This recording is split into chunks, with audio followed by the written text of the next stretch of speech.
SJ மாந்திரிகம். இந்த மாந்திரிகத்தில் இடுகாட்டு பூஜை, சுடுகாட்டு பூஜை பார்த்துருக்கோம், மயான பூஜை பார்த்துருக்குறோம், அதுக்கப்புறம் எத்தனையோ பூஜைகளை பார்த்துருக்கோம்.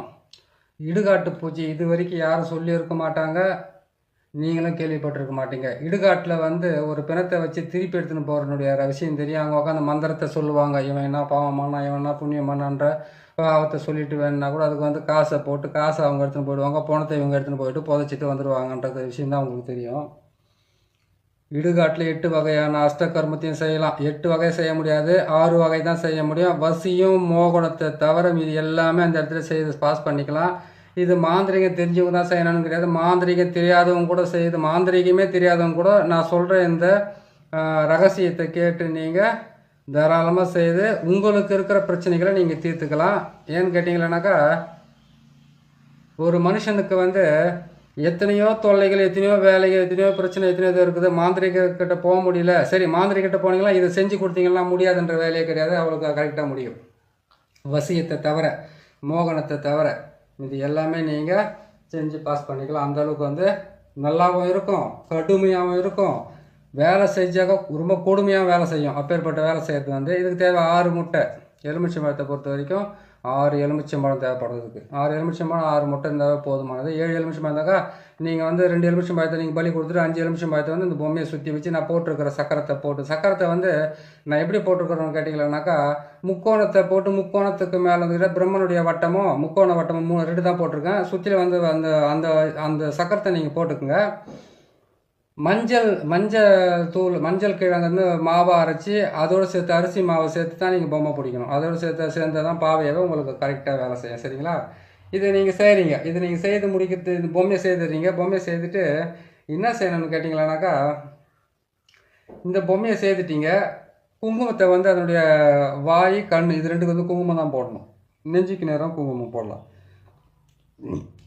6 முட்டையை வாங்கி 6 முட்டையில் என்ன பண்ணீங்கன்னாக்கா, உங்கள் எதிரிகளை ஒழிக்கணுமா, உங்களை சதா தொல்லை பண்ணிக்கிட்டு இருக்கவங்களை அழிச்சே தீரணுமா, மாரணத்தினுடைய வழி இல்லை, மாரணத்துக்கு ஒப்பான வழி இது. புரியுதுங்களா?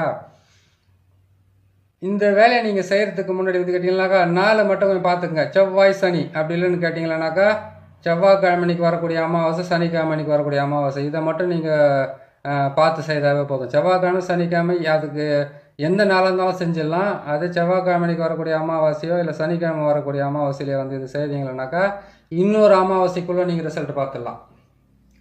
அவ்வளோ நல்லா வேலை செய்யும் இந்த இடுகாட்டு பூஜை ரகசியம். இது வாங்கிட்டு என்ன பண்ணுறீங்கன்னாக்கா, மஞ்சளை வாங்கிட்டு மஞ்சள் இல்லாட்டி மஞ்சள் தூளை கூட வாங்கிட்டு அதில் பொம்மையை பிடிச்சிடுங்க. பொம்மையோட சேர்த்து கொஞ்சம் அரிசி மாவும் போட்டு பிடிச்சிக்கோங்க. அரிசி மாவை பிடிச்சிட்டு என்ன பண்ணுறீங்க, இந்த பாவையை செய்துருங்க. பாவையை செய்துட்டு 6 முட்டையை வாங்க. 6 முட்டையிலையும் நீங்கள் உங்களுக்கு இருக்கக்கூடிய பிரச்சனையை எழுதிக்கங்க. எந்த பிரச்சனைனா இருக்கட்டும், சின்ன சண்டையாக கூட இருக்கட்டும், பெரிய சண்டையாக கூட இருக்கட்டும், எந்த வேலை செய்யறதுனாலும் நான் ஏற்கனவே சொல்கிற மாதிரி தான் உங்கள்கிட்ட சொல்லிகிட்டு இருக்கேன். அந்த வீட்டில் முழுகாமல் இருக்கக்கூடாது. யாரும் முழுகாமல் இருக்காங்கன்னு கேட்டிங்களானாக்கா, 7 ஜென்மத்துக்கு அந்த சாபம் தாங்கும். முழுகாமல் இருக்கிற பெண்ணு வீட்டில் மாந்திரிகத்தை செய்து அவங்கள ஏதாச்சும் கெடுக்கணும்னு நினச்சிங்கனாக்கா, ஏன்னு கேட்டிங்கனாக்கா, ஒரு குழந்தை பிறந்து அந்த குழந்தை பால் மறந்துட்டு சாதத்தை சாப்பிட்ற வரைக்கும் அது தெய்வத்தினுடைய குழந்தை. அந்த குழந்தை சிசுவாக வயிற்றுக்குள்ளே இருக்கும்போது காட்டி நீங்கள் மாந்திரிகத்தை பண்ணீங்க, உங்களுக்கு மாந்திரிக பலிதமும் கிடையாது, எந்த மண்ணாங்கட்டியும் கிடையாது. அதோடு சர்வ நாசமாகி போய் சேர வேண்டியது தான். அதே மாதிரி கேட்டிங்கன்னா, கார்த்திகை மாதத்தில் ஐயப்பனுக்கு மாலை போடுற மாதத்தில் போய் மாந்திரிகத்தை யாருன்னா பண்ணிட்டு போகிறீங்க, அப்படி ரிட்டர்ன் ஆகிடும். அதே மாதிரி புரட்டாசி மாதத்துலையும் செய்யக்கூடாது, ஆடி மாதத்துலையும் செய்யக்கூடாது. இந்த மாதங்களெல்லாம் ஏன் செய்யக்கூடாதுனாக்கா, தெய்வ தேவதைகள் பூமிக்குள்ளே நடமாற மாதங்கள் அதெல்லாம். அதே மாதிரி மார்கழி மாதத்துலையும் செய்யக்கூடாது. இதெல்லாம் கொஞ்சம் பார்த்து உஷாராக செஞ்சுக்குங்க.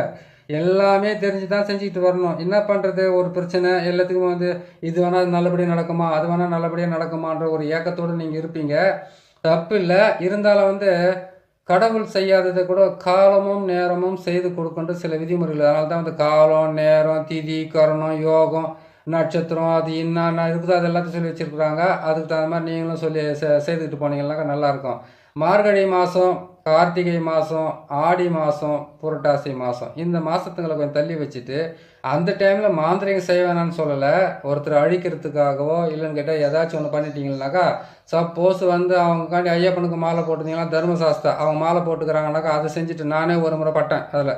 அதனால தான் உங்களுக்கு சொல்கிறேன். அதே மாதிரி கேட்டிங்கன்னாக்கா புரட்டாசி மாதத்தில் ஒரு பொழுது இருப்பாங்க. அவர் பெருமாளுக்காக வந்து அவங்க இருந்து சனிக்கிழமை சாமி கும்பிட்றதுக்கு இருப்பாங்க. அந்த டைமில் நீங்கள் செஞ்சுவிட்டு அதுக்கப்புறம் உங்கள் வீட்டில் வந்து தப்பாக நடந்துக்கிட்டு போச்சுனாக்கா நீங்கள் வந்து இந்த ஆள் என்னத்தை சொல்லி வச்சாலும் என்ன நடக்குதுன்னு தெரியல மனசு கஷ்டப்படாது. சரிங்களா? அதே மாதிரி ஆடி மாதம் முருகப்பெருமானுக்கு காவடி எடுக்கிறது எல்லாமே வந்து ஜனத்தங்களுக்கு வந்து தேவதைகள் நடமாட்டிக்கிட்டு இருக்கிற நாளில் வந்து இது செய்யாதீங்க. புரட்டாசி மாதமும் செய்யாதீங்க. அதே மாதிரி இது மார்கழி மாதமும் செய்யாதீங்க. அந்த டைம் கெட்டதை விட்டுட்டு மற்றது என்ன செஞ்சுக்குங்க. சரிங்களா? சரி, நம்ம வந்து விஷயத்துக்கு போவோம். இப்போ வந்து இந்த மஞ்சள் கிழங்கு வாங்கிட்டு வந்து அரிசி மாவை கொண்டு வந்து நீங்கள் பொம்மையை செய்துட்டீங்க. இடுகாட்டில் போய் எப்படி பூஜையை போகிறது சொல்ல ஒரு வாழை இலை ஒன்று வாங்கிக்கோங்க. வாழை இலை வந்து நான் செய்ய முடியல இப்போ அர்ஜென்ட்டாக வேலைங்க நிறையா இருந்ததுனால உங்களுக்கு இந்த டைமில் இந்த பதிவு போட்டுன்றதுக்காக நான் போட்டேன். வாழை இலை ஒன்று வாங்கிக்கோங்க. எருக்கினுடைய பால் வந்து இந்த இந்த அரிசி மாவில் செய்யப்பட்ட மஞ்சள் தூளாலையும் அரிசி மாவாலையும் செய்யப்பட்ட இதுக்கு வந்து எருக்கும் பால் தான் ஊற்ற வேண்டியது இருக்கும். எருக்கும் பால் ஊற்றுறீங்க. 6 முட்டையில வந்து 6 பேர் ஆண் உருவத்தை வரைஞ்சிக்கோங்க. பெண்ணாக இருந்தால் பெண் உருவத்தை வரைஞ்சிக்கோங்க. வரைஞ்சிட்டிங்களா? வரைஞ்சிட்டோன்னா அவங்களுடைய பேர் அவங்களுடைய அம்மா பேரை மட்டும் எழுதிங்க. அவங்க குலதெய்வத்துடைய பேரை எழுதிட்டீங்க. இதெல்லாம் எழுதி முடிச்சிட்டிங்க. அதோடு கேட்டிங்கனாக்கா அவங்க இருக்கிற ஊர் பேரையும் எழுதணும். அம்மா பேர் எல்லா பேரையும் எழுதிடுங்க. அவங்க இருக்கிற ஊர் பேரையும் வந்து ஒரு மார்க்கரு ஸ்கெட்சு ஒன்று எடுத்துனா அப்புறம் பிளாக் கலரில் முட்டையில் வந்து எழுதிடுங்க. எழுதி முடிச்சுட்டு என்ன பண்ணுறீங்கன்னு கேட்டிங்கன்னாக்கா இதே மாதிரி நான் போட்டிருக்க மாதிரி வந்து முக்கோணம் நடுவுலையும் அதுக்கப்புறம் நாற்கோணம் வந்து மேலேயும் அதுக்குள்ளே வந்து முக்கோணத்தையும் போட்டு அதுக்கு நடுவில் வந்து பொம்மையை வச்சுருங்க. எங்கே செய்கிறீங்க? இடுகாட்டில் இதெல்லாம் செஞ்சு எடுத்துக்க. முட்டை இதெல்லாம் செஞ்சு எடுத்துங்க. எலுமிச்சம்பழம் இதெல்லாம் எடுத்துக்கோங்க. எல்லாத்தையும் எடுத்து க்ளீன் பண்ணிக்கோங்க. அதே செய்து முடிச்சுட்டு அவங்களோட பேரெல்லாம் எழுதுக்குங்க. இதில் வந்து நீங்கள் தகுடு கூட எதுவும் எழுதி வைக்க வேண்டிய அவசியமே கிடையாது. என்ன ஒன்று கேட்டிங்களா, அதை மண் பாத்திரத்தில் போட்டு அப்படியே புதைக்க போகிறீங்க. அவ்வளோதான் விஷயமே இது உங்களுக்கு. என்ன பண்ணுறீங்க கேட்டிங்கனாக்கா இதெல்லாம் போட்டுட்டு என்ன பண்ணுறீங்க, அந்த மஞ்சள் பாவெல்லாம் செய்துக்குது மண் பாத்திரத்தில் வச்சுக்கிற முட்டையெல்லாம் போட்டு ரெடி பண்ணி வச்சுக்கிங்க. அதை கொண்டு போய் என்ன பண்ணுறீங்கன்னாக்கா இடுகாட்டில் வந்து தெற்கு முகமாக பார்த்து உக்காருங்க.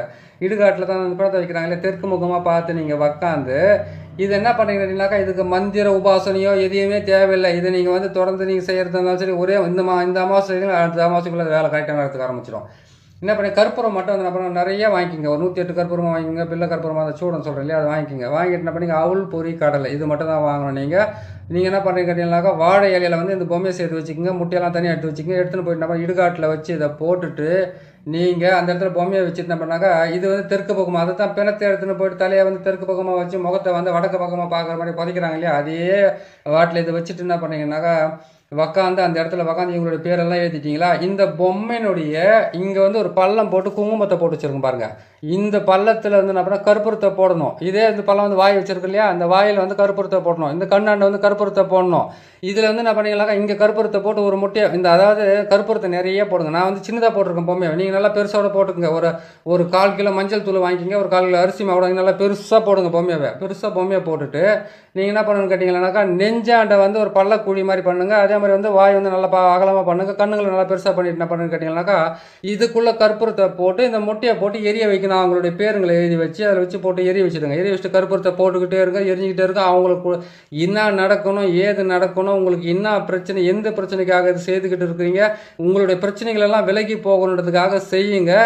அது எத்தனை மணிக்கு செய்யணும் கேட்டிங்கன்னா 11 மணிக்கு செய்யலாம். ராத்திரி 11 மணிக்கு செய்யலாம். அதிகாலையில் பார்த்தீங்கன்னா விடிய காலம் பார்த்தீங்கன்னாக்கா நீங்கள் 2லேருந்து 3க்கு செய்யலாம். 3லேருந்து 4 மணிக்கெலாம் செய்யலாம். இது வந்து 1.5 மணி நேரம்லாம் வராது. இதுக்கு 1 மணி நேரம் மட்டும்தான் இதுக்கு எல்லாமே உங்களுக்கு டைமிங் கிடைக்கும். சரிங்களா?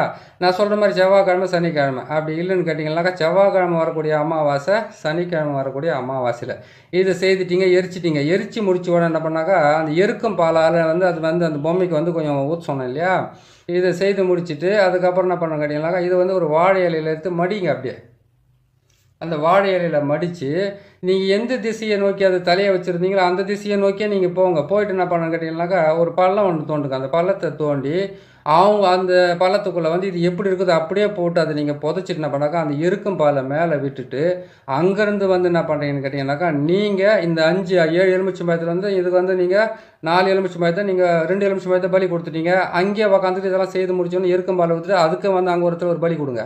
கொடுத்துட்டு உங்கள் தலையை சுற்றி தான் இதெல்லாம் அறுக்கணும் தேவை, நசுக்கி போடணும். அங்கேருந்து வந்து எந்த இடத்துல நீங்கள் இது திரும்பி பார்க்காத வரீங்களா, நீங்கள் எந்த இடத்துல அந்த பாவையை செய்து எந்த இடத்துல நீங்கள் அதை பிரயோகம் பண்ணீங்களோ அந்த இடத்துல என்ன பண்ணுறீங்கன்னு கேட்டிங்கன்னாக்கா உங்கள் தலையை சுற்றி என்ன பண்ணாங்க திரும்பி பார்க்கக்கூடாது. திரும்பி பார்க்காதே வரணும். நீங்கள் நசுக்கி போட்டு வாங்க. அதான் எது செய்யணும், மாரணமே செய்யலாம், சாகவே அடிக்கலாம், தாராளமாக சாவடிக்கலாம். எப்படின்னு கேட்டிங்கன்னா அதுக்கு வந்து மாரணத்துக்கு உண்டான விஷயம்லாம் இருக்குது. இது வந்து அந்த அளவுக்கு வேலை செய்யறதை அவங்க சொல்லி கொடுக்குறாங்க. மாரணத்துக்கு உண்டான சக்கரமோ மந்திரமோ பாவையும், அதுக்கப்புறம் அது எந்த திசையில் வைக்கணும், அதுக்கு எந்தெந்த பொருள் தேவைப்படுறதுனாக்கா இன்னும் லேட்டாக அதெல்லாம் போகிறதுக்கு அதெல்லாம் பொறுமையை போட்டு கொடுக்குறேன்.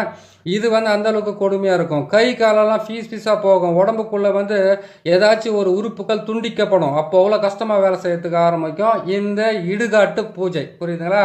இடுகாட்டு பூஜை போகிறதுல வந்து கேட்டிங்கன்னாக்கா ரொம்ப மனசு கஷ்டப்பட்டு என்னால் தாங்க முடியல, கொடுமை தாங்க முடியல, என்னால் வேதனை தாங்க முடியல, என்னை வந்து காப்பாற்றுறதுக்கு எந்த விதமான தெய்வ தேவதையும் இல்லையா, நான் எங்கெங்கேயோ போயிட்டு வந்தேன்னு யாருமே என்னை காப்பாற்றலைன்ற மன வேதனை மன உளைச்சல்ல சொந்தமும் இல்லாத பந்தமும் இல்லாமல் உங்களுக்கு வந்து எந்த விதமான ஆதரவும் இல்லாமல் யாருடைய இது என்ன சொல்லுவாங்கன்னாக்கா பக்கபலமும் இல்லாமல் அவதிப்பட்டு வேதனைப்பட்டு கஷ்டப்பட்டுக்கிட்டு இருக்கிற உங்களுக்கு இது மிகப்பெரிய வேலையை செய்ய ஆரம்பிக்கும். இதை வந்து நீங்கள் செய்து சாதிச்சுக்கலாம். புரியுதுங்களா? ஏன்னு கேட்டிங்களானாக்கா கடவுள் நேராக வானத்துலேருந்தும் இல்லை பூலோகத்துலேருந்தோ கீழே இது பாதாளத்துக்குள்ளேருந்து நேராக வந்து அம்மா வாங்க அப்பா நீங்கள் வாங்க உங்களுக்கெல்லாம் வந்து நான் காப்பாற்றுறேன் அப்படியெல்லாம் கிடையாது. ஒரு சின்ன ஒரே ஒரு ஊசிக்குள்ளே இருக்கிற நூலோட சந்து கிடைச்சா போதாக்குள்ளே ஒட்டகத்தே நோய்ச்சின்னு ஒன்றால் நினச்சிக்கிட்டு இருக்காங்க இந்த காலத்தில் போயிட்டு நீங்கள் எனக்கு இவ்வளோ கொடுமையாக்குது அவ்வளோ கஷ்டமாகுதுன்னு சொல்லிக்கிட்டு இருந்தீங்கன்னாக்கா வேலை ஆகாது. நீங்கள் இதை செஞ்சுக்குங்க போயிட்டு. நைட்டு 11 மணி தானே, இதுக்கு வந்து நம்ம தனியாக தான் போனோமா, கூட என்ன பண்ணலாமா, உங்கள் உறவினர்கள் உங்களால் பாதிக்கப்பட்ட கணவனோ மனைவியோ அண்ணனோ தம்பியோ அக்காவோ தங்கச்சியோ அப்படின்னு சித்தப்பாவோ இது யாராவது ஒருத்தர் இருந்தாக்கா ஒரு கூட தண்ணி கூட்டிகிட்டு போங்க, இதை செய்யுங்க தாராளமாக, ஒன்றும் தப்பே கிடையாது. ஏன்னு கேட்டிங்கனாக்கா இந்த உலகத்தில் வந்து எந்த விதமான உதவியும் இல்லாமல் எந்த விதமான எதிர்பார்ப்பும் இல்லாமல் ஒரு மனுஷனுக்கு வந்து உதவி செய்கிறது தான் எதிர்பார்ப்பு இருக்கிறது தான் உதவி செய்யறது இருக்கும். அந்த மாதிரி வந்து இந்த உலகத்தில் இல்லை. இன்றைக்கி கிடைக்குதா நாளைக்கு வாங்கிக்கிட்டோமா எல்லாமே வந்து விட்டுட்டு போகணுன்ற இடத்துல தான் இருக்காங்க. அதனால் நீங்கள் செய்ய வேண்டியது வந்து கேட்டிங்கனாக்கா இதை செய்யுங்க. இன்னும் மிளகாத்தூள்லேயே செய்ய வேண்டியது மிளகாத்தூள், அதுக்கப்புறம் சில பொருள்களை வச்சு ஆளுங்களை வந்து அங்கமெல்லாம் வந்து அப்படி அழுகி போகிற மாதிரி செய்கிற வேறு விஷயமெல்லாம் இருக்குது. அதை நான் பொறுமையாக சொல்லி கொடுக்குறேன். சரிங்களா? மிளகாத்தூள் செய்கிற மாதிரி இருக்குது. அதுக்கப்புறம் கேட்டிங்கன்னா இன்னும் கெட்ட விஷயத்துலலாம் செய்கிற மாதிரிலாம் இருக்குது. அதுக்கு தான் நிறைய கொடுத்துருக்காங்க. நல்லதுன்றது எதுவுமே கிடையாது, இல்லை கொஞ்சம் தான். அது மாதிரி என்ன பண்ண இதை பார்த்து செய்யுங்க. இதை செய்து முடிச்சுட்டு என்ன பண்ணீங்க கேட்டிங்கன்னா திரும்பி வந்துட்டீங்க. அவங்களுக்கு வந்து 7 எலுமிச்சை வந்து 2 பலி கொடுத்துட்டீங்க. ஒன்று வந்து இதை வந்து புதைச்ச உடனே எருக்கம்பாலை ஊற்றுக்கிறீங்க. பசும்பாலை ஊற்றலை, எருக்கம்பாலை ஊற்றிட்டு வந்துக்கிறேன். அந்த குடும்பத்துக்கே வந்து கேட்டால் ஏற்றன்றதே இல்லாத அளவுக்கு அவங்க வாழ்க்கை தரமட்டமாக ஆகி அந்த இடத்த விட்டு ஓடி இல்லை ஒரு தற்கொலை பண்ணிக்கணும், இல்லைன்னு கேட்டிங்கன்னா ஏதாச்சும் ஒன்று ஆயப்படுறதுக்காகத்தான் இந்த இடுகாட்டு பூஜை. இடுகாட்டு பூஜையை வந்து செய்யறதுக்கு வந்து தைரியம் மட்டும் போதாது. உங்களுக்கு எவ்வளோ வேதனை இருந்தால் திரும்ப ராத்திரிக்கு அங்கே போவீங்க. எல்லாத்துக்கும் ஒரு கணக்கு இருக்குது. இந்த கணக்கு பிரகாரம் போனீங்கன்னாக்கா அங்கே இருக்கிற ஆத்மாக்கள் நீங்கள் சொல்லி அந்த மனசு கஷ்டப்பட்டு அந்த கற்பூரத்தை போட்டு அந்த நெஞ்சிலையும் வாயிலையும் கண்ணுலையும் போட்டு கொளுத்தும் போது உங்களுக்கு அங்கே இருக்கிற ஆத்மாக்கள் வந்து அன்றைக்கே கூட வேலை செய்யணும். அதான் சொல்கிறேன், இந்த அமாவாசை செஞ்சு அடுத்த அமாவாசை கரெக்டாக ரிசல்ட் உங்களுக்கு அந்தளவுக்கு கரெக்டாக வேலை செய்யும். இது யாருமே இது வரைக்கும் உங்களுக்கு சொல்லியிருக்க மாட்டாங்க. நான் சொல்லியிருக்கிறேன் பாருங்கள். இதை செஞ்சு முடிங்க. செஞ்சு முடிச்சுட்டு என்ன பண்ணுறீங்க, அங்கேருந்து வந்தோன்னா இடுகாட்டில் நீங்கள் எங்கேருந்து பொம்மையை வச்சு நீங்கள் பாவியை செய்கிறீங்களோ அந்த இடத்துல வந்து ஒரு எலுமிச்சை பார்த்து உங்கள் தலையை சுற்றி கட்டுவா வச்சிட்டிங்களா. அங்கேருந்து வந்தோன்னே என்ன பண்ணுறீங்கன்னு கேட்டிங்கன்னாக்கா எந்த கோயில் இருந்தாலும் சரி உங்கள் வீட்டுக்கு முன்னாடியோ பின்னாடியோ 4வது திசையில் எங்கே அந்த கோயிலாண்டு போய்ட்டு ஒரு 2 நிமிஷம் உட்காருங்க. உட்காந்து உங்கள் மனக்குறைங்க சொல்லிட்டு வந்து சொல்லிட்டு மாதிரி அங்கே ஒரு தலையை சுற்றி வச்சு நசிக்கிட்டு என்ன பண்ணுறீங்க, வீட்டுக்கு போகிறதுக்கு முன்னாடி கை கால் முகமெல்லாம் கழுவிக்கணும். உள்ளங்கையாவே கால் பாதத்தை கூட கழுவணும். நேராக பண்ணணும். கையெழுத்து அந்த என்ன மஞ்சள் தண்ணி தெளிப்பாங்களா மேலே அந்த மாதிரி தெளிச்சிக்கனால நேராக உள்ள போகக்கூடாது. நல்லா காது மூக்கு அதே மாதிரிலாம் சுத்தமாக கழுவிக்கணும். கை எல்லாம் சுத்தமாக கழுவிக்கணும். காலெல்லாம் கழுவிக்கணும். வாயை கொப்பிளிச்சுட்டு அதுக்கப்புறம் என்ன பண்ணுங்கன்னு கேட்டிங்கன்னா பாதத்தை கூட தண்ணி ஊற்றி சுத்தமாக அலசிட்டு போங்க.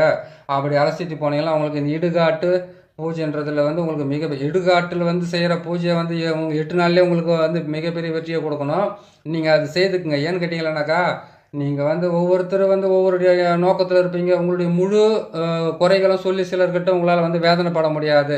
எந்த தெய்வமாவது எந்த தேவதையாவது நம்மளுக்கு வந்து உதவி செய்யுமான்னு கேட்டுட்டு இருப்பாங்க. உங்களுக்கு போட்டிருக்கோம் பாருங்கள், இது கரெக்டாக வேலை செய்யும். அந்த வேலையை செய்து நீங்கள் உங்களை காப்பாற்றிக்குங்க. எதிரிங்கிட்ட இருந்து காப்பாற்றிக்குங்க, துரோகிக்கிட்ட இருந்து காப்பாற்றிக்குங்க, செய்வனிலேருந்து காப்பாற்றிக்குங்க. அதுக்கப்புறம் மாந்திரிகத்தில் ஏற்பட்டிருக்கிற பாதிப்புலேருந்து உங்களை காப்பாற்றிக்குங்க. ஒவ்வொரு தவறான செயல்கள் எத்தனை இருக்குது அத்தனையிலேருந்து உங்களை காப்பாற்றிக்கிறதுக்காகவும் பில்லி சூன்யம் ஏவலதுலேருந்து உங்களை காப்பாற்றிக்கிட்டு நிறைய வேலை செய்யும். எது செஞ்சு விட்டு அந்த எருக்கம்பாலை விட்டுட்டு வந்துட்டீங்க. அதுக்கப்புறம் என்ன பண்ணுறீங்கன்னு கேட்டிங்கன்னாக்கா கொஞ்ச நாள், அதாவது இந்த 8 நாளில் வந்து கேட்டிங்களானாக்கா 8 நாள் பொறுத்து வந்து போயிட்டு அதுக்கு வந்து பசும்பால் வர்றீங்களா திருப்பி எருக்கம்பால் வர்றீங்களா இதை மட்டும் செஞ்சுக்கிட்டே வாங்க. உங்களுடைய மனவேதனை அங்கே போய் சொல்லிட்டு வாங்க. உங்களுக்கு உண்டான பரிகாரம் சீக்கிரமாக நடக்கும். உங்களுக்கு உண்டான பலன் நிறையாவும் கிடைக்கும்னு சொல்கிறேன். நல்லபடியாக செய்து முடிங்க. சரிங்களா? இதை செய்து முடிங்க. உங்களுடைய குறைகளை தீர்க்கறதுக்கு உண்டான மிகப்பெரிய ஒரு இடுகாட்டு இடுகாட்டு பூஜை பாவையை நான் போட்டிருக்கேன். அதை நீங்கள் பாருங்கள், செய்துக்குங்க, ஜெயிச்சுக்குங்க. சரிங்களா? உங்களுக்கு வந்து இந்த பதிவை நான் போட்டதுக்கு இன்னும் நல்ல பதிவில் இருக்கிறதெல்லாம் போட்டு கொடுக்குறேன் நான். பாருங்கள். நம்ம சேனலை பார்க்குறீங்க, சப்ஸ்கிரைப் பண்ணுங்கள், லைக் பண்ணுங்கள், ஷேர் பண்ணுங்கள். இன்னொரு நல்ல பதிவில் உங்களை நான் சந்திக்கிறேன். நன்றி, வணக்கம்.